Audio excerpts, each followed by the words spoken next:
G'day viewers. In our previous episode we conjectured a pathway forward for researchers fascinated by the possibility of interstellar travel associated with element 115 in the Bob Lazar story. We suggested that the first step is to find a theoretical solution to the element 115 nuclear stability problem. Moreover, we also suggested that resolving the many orders of magnitude problem was an important milestone in the process of achieving the desired outcome. In fact, we propose that you can either utilise our many orders of magnitude problem solution as is, or you can utilise it as a guide to find your own pathway to the element 115 nuclear stability solution. In this episode, we shall walk you through this so-called first step.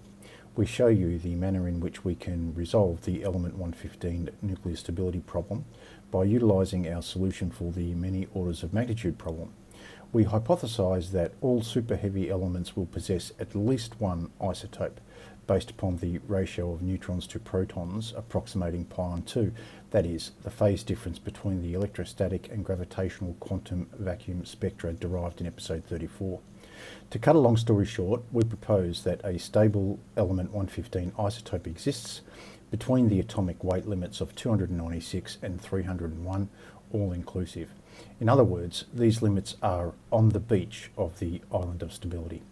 Once again, we stress that the contents of this episode are purely conjecture. The conclusions presented may be incorrect, so viewer discretion is advised. Okay, let's now get into it. In this diagram, we see the island of stability which Bob Lazar has spoken about. In theory, this island contains the solution for a stable isotope of element 115. We need to find the number of neutrons, which combines with 115 protons, to produce a stable element 115 atom. The wrong solution leads to nuclear instability. The right solution will be driven by nuclear geometry, which is ultimately determined by the number of neutrons. Let's now do a bit of customization. The first addition we're going to make is to plot the latest synthesized isotope, that is, the isotope with 175 neutrons. The isotope is unstable and appears in the illustration as the blue dot. It is not the isotope that Bob Lazar could have encountered. The second addition we're going to make is to plot our own theoretical solution for a stable isotope, appearing in the illustration as a red dot. We will discuss how we arrived at this conclusion a bit later, but for now we're just going to say that it contains 181 neutrons. The third addition we'll make is to emphasise the island of stability, appearing as a purple circle in the illustration. Next, we'll interpolate an inferred stable isotope solution appearing as a black dot in the illustration. You can see that this solution contains 186 neutrons and that the red dot and black dots are literally on the beach with respect to the island of stability. For our last graphical customization, we're going to include a polynomial of best fit appearing as the solid red line in the illustration. This is something we had to eyeball because we don't have the actual data points for a mathematical equation. But as you can see quite intuitively, our prediction of 181 neutrons hits the target perfectly. This is very encouraging. Let's now zoom in on the island of stability. You can see from this zoomed view that the red and black dots sit on the perimeter of the purple circle. They are literally on the beach of our island of stability. Therefore, we conclude that a stable isotope of element 115 will have somewhere between 181 and 186 neutrons, or if you prefer, an atomic weight of somewhere between 296 and 301. However, 296 is the preferred value.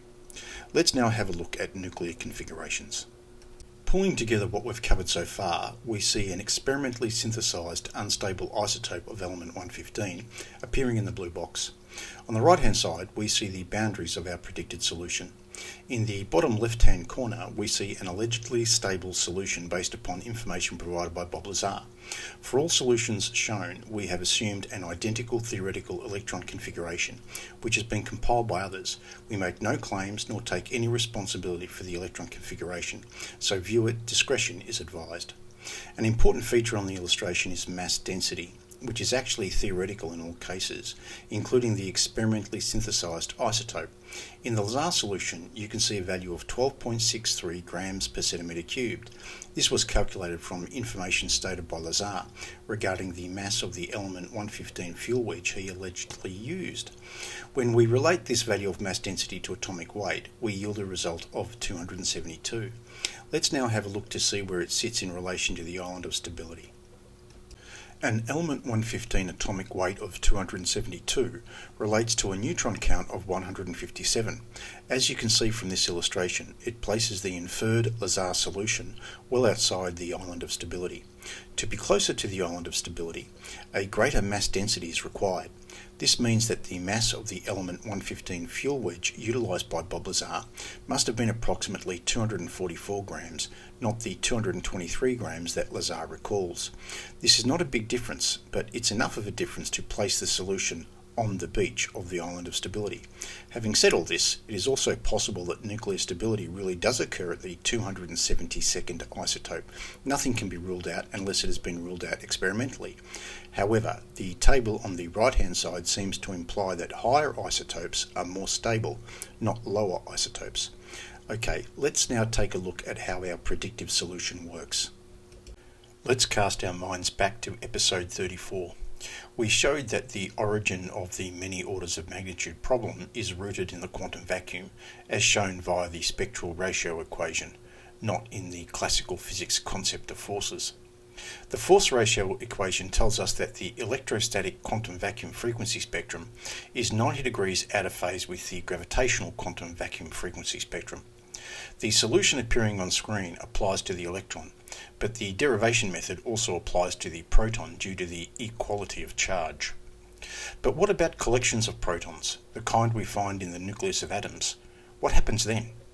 Well, let's start specifically with element 115, then we can consider a more generalised solution after that.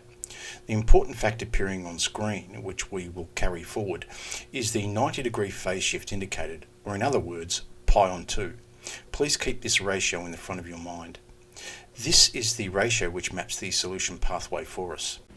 We know for a fact that nuclear stability is highly dependent upon the ratio of neutrons to protons. This means that 115 protons plus a certain number of neutrons may form a stable isotope. Once an atom is stable, it must also produce a gravitational field. If it didn't, then it would completely break physics because it implies that mass doesn't always generate gravity. Hence, a collection of protons bound together within an atom must be producing a net electric charge 90 degrees out of phase with its gravitational field, just like the electron example on the previous slide. Therefore, for at least one stable isotope of element 115, the ratio of neutrons to protons must approximate the phase difference between the electrostatic quantum vacuum frequency spectrum and the gravitational quantum vacuum frequency spectrum. Or in other words, the ratio of neutrons to protons must approximate pi on 2, as appears on screen. Once we do this, you can see that we obtain a solution whereby we predict that a stable isotope of element 115 exists with an atomic weight of 296, that is, 115 protons bound together with 181 neutrons. The next obvious question is, does our solution make sense? Well, if you study the tables shown, you'll see that our predicted solution makes a great deal of sense. The tables show that the half-life of each isotope has increased as the atomic weight increases. In fact, if you revisit slide 3, you'll recall that isotope 290 sits well outside the island of stability, whilst our predicted solution sits on the beach of the island of stability. Let's now formulate a generalised relationship. Firstly, I will caveat this slide with the condition that our generalised relationship applies only to superheavy elements. We can mathematically express our conclusion via the two equations shown. We have termed this the nuclear isotope hypothesis. We hypothesize that all superheavy elements will possess at least one isotope based upon the ratio of neutrons to protons approximating pi on 2. As you can see, when we compare our predictions to authoritative US government data, we have achieved a set of very plausible predictions. Let's now summarise what we have learned. In this episode, we can identify 3 key outcomes. Firstly, the nuclear isotope hypothesis. We propose that all superheavy elements will possess at least one isotope based upon the ratio of neutrons to protons approximating pi on 2. Secondly, a stable isotope of element 115 exists with an atomic weight between 296 and 301. And thirdly, a stable isotope of element 115 with an atomic weight of 272 cannot be discounted in the absence of experimental evidence. However, we expect that a 272 isotope is unlikely to be stable.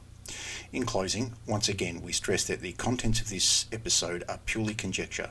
The conclusions presented may be incorrect, so viewer discretion is advised.